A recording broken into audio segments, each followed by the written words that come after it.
LA isn't exactly the Emerald City, but there is someone here who remembers making a trip to Oz. Actress Fairuza Balk. In 1985, at the tender age of 9, she took on the lead role in the sequel to one of the most beloved movies of all time, The Wizard of Oz. I know that they went through all of America and Canada into Europe. They, like, tens of thousands of children. First of all, I went to a cattle call in Vancouver, which is like 300 children, and some of us got to go on tape. I was lucky. I went on tape with Mike Fenton, and then they cut it down to 12 girls, brought us all out to LA, did more screen tests. Then it cut down to 2 girls, and we went to London, and then it got down to 1 girl, which was me. My mom was there with me, though. So every night before I went to bed, we'd sit and look at the scenes for the next day and just memorize them until I had them down for the next day. It was a lot of work, and I think towards the end of the filming, it was a very long shoot, it was about 8 or 9 months. Towards the end of the filming, I got a little tired, and that's when I began to realize it was work, because it wasn't just, what you wanted to do when you wanted to do it. You had to get up every morning and go and be a professional. And as a child, that's kind of a hard concept to grasp. And you have to grasp it like that. There's no fooling around. You can't not go when you feel like playing, You have to be responsible. I think it makes you an adult very quickly. The books are amazing. The books are really amazing. I've read them, and they're just fascinating stories. It's also the idea of, I think when you're a little kid, especially for children, we all want to have that magical place to disappear to. We all want to be able to go to another world, like a world of fantasy, and we create that for ourselves as children when we play. When we say, now I'm climbing a mountain, and, you're climbing the steps to your back door, or whatever. It's the imagination, and it's an extension of that.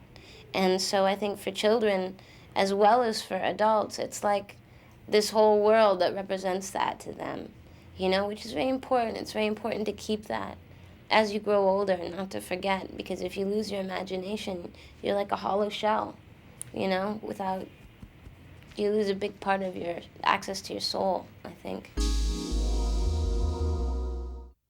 The claymation was post, the animatronics and stuff, that was really kind of at the beginning of that whole time.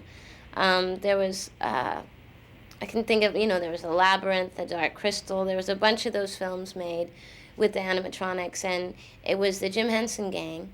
Brian Henson, the son, was there, and it was wonderful because I knew all the animatronics engineers. So as a kid, it's easier to talk to a chicken, you can just do it and not think about it, But then you've got all the guys, back there telling you jokes through the chicken head, when the camera's not on and stuff. And it was just, it's interesting because people, was it scary at that time or whatever? And it's like, you see how all the inner workings of the film work.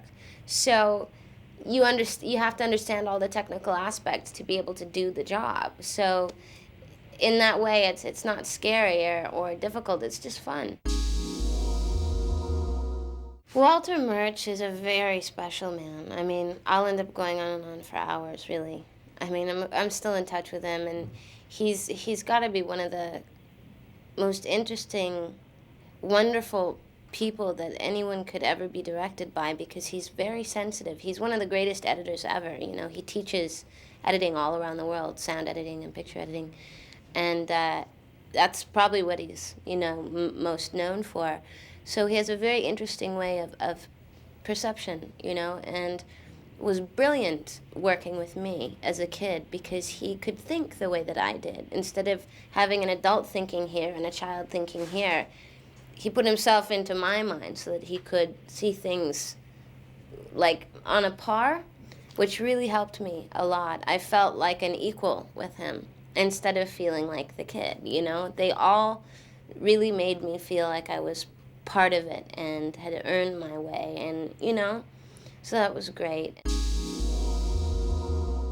Nicole Williamson is wonderful. He's an amazing actor. His history, and I mean, I loved him. I know it's silly, but I loved him as Merlin in Excalibur. I love him.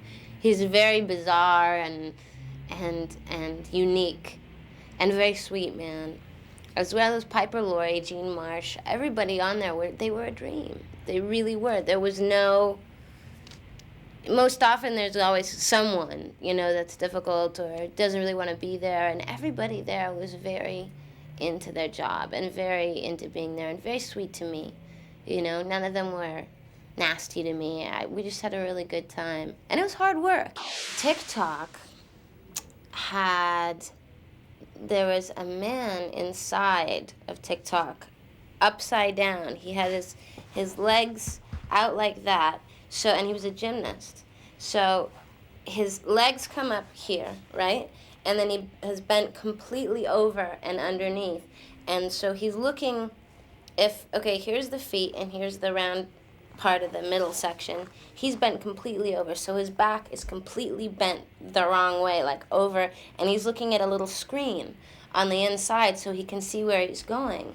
But it's an incredible difficult position to be crouched in, and you have to, once you're in, you have to stay there. You can't just do it for 30 seconds. But he was wonderful, really funny. And Jack was very complicated, because Jack was all, there was a guy named Stuart who played Jack, who is incredibly tall and incredibly thin when he had to be walking.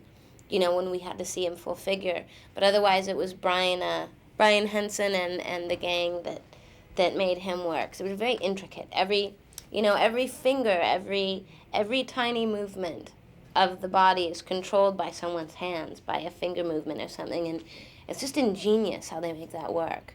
It's so complicated when you see all the wires and the time and just all the effort and work that goes into it. It's just mind-blowing. It was a crowd scene, so there's hundreds and hundreds of people on a sound stage, so it was about 130 degrees. And all of us were sweating. It was very hot, with bright lights and mirrors everywhere. So it was fun and it was beautiful to look at, but I got into the Cowardly Lion's back, and we'd done it a couple of times, and with those huge scenes, you can't do them too many times because there's so many workings going on, and I was sitting on it and I'm waving and I'm happy, and all of a sudden I just kind of went, hey, and I just fell off, and everyone came running up, wake up, just because it was hot, but I was so embarrassed. I was like, oh, I fainted, but I was constantly trying to blow on the guy inside the Cowardly Lion suit, because the suit weighs like 200 pounds, and in like 110 degree heat, that's pretty major. That's pretty difficult.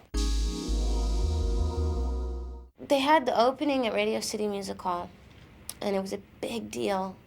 I remember, I flew all over the world. I went to Japan, all over Europe, went to Cannes, all these things. My dresses were made by Emmanuel of London and all this stuff. It's very difficult to make anything that could be perceived as a sequel to a classic film, because people are so married to it. They're in love with it, and they want you to be able to reproduce more of what that same thing is, and that's impossible, But I think that Return to Oz is an incredibly unique, surreal, amazing film, and it's got a lot of really serious fans, people that even now, I'm amazed that they followed my career. The fame that I have gotten, I'm very lucky. My fans, the people that I've met anyway, are really nice people. It's gotten more in the past couple of years with people recognizing me just on the street and stuff, but in general, I'm still pretty anonymous, and I value it through the roof. For years and years, people have said, I can't find your first movie. Where, because it wasn't out on video. No one could find it anywhere in the world. A lot of people are going to be really happy about this, people that have been looking for it. And I'm happy, I'm glad people remember it. It was like this whole huge chapter of my life as a kid, that's I'm never going to forget. It's the whole beginning of my introduction to this this life, this career. I watched it for the first time in probably since I was a little girl, and I got so emotional. I really just, the music is incredible. The music is so beautiful, and just watching, it was just so amazing looking back and watching, because you remember every day. You remember, oh, on that day it was freezing and this happened, or on that day, oh, there's something funny happened, and every single shot, every angle, you remember something, and it was wonderful, because not many people can do that, can look back on their childhood and have something that can bring so many memories back, you know, and it was, I don't know, it made me feel really good. Very sentimental.